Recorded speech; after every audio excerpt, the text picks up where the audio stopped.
This is Pro Trail Runner John Tribbia's functional movement screen. Go ahead.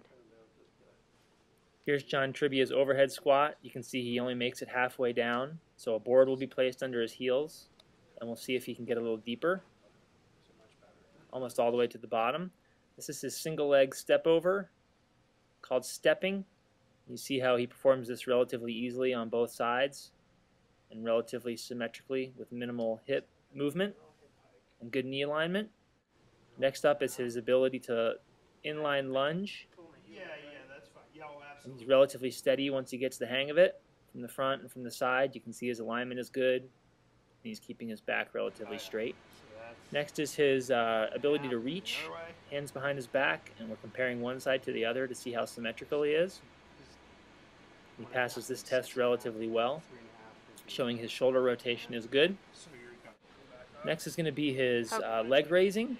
We're looking for him to get his ankle up or to or past the stick. In his case, he can only get his knee past the stick. His left is tighter than his right, as you can see, which shows some asymmetry. This is his ability to do a push-up. Very difficult because his hands have to be at the level of his forehead. But he does that okay. And then lastly is his rotary stability. He's performing an exercise which involves the same arm and leg raising in front of him, behind him. And he's having a lot of difficulty on both sides being able to do the same arm and same leg, reaching overhead and then touching his elbow to his knee. When we ask him to do the same exercise with the opposite arm and leg, he does it relatively smoothly. So this is another area where he loses a few points because he's not able to control this rotary stability the way we'd expect him to.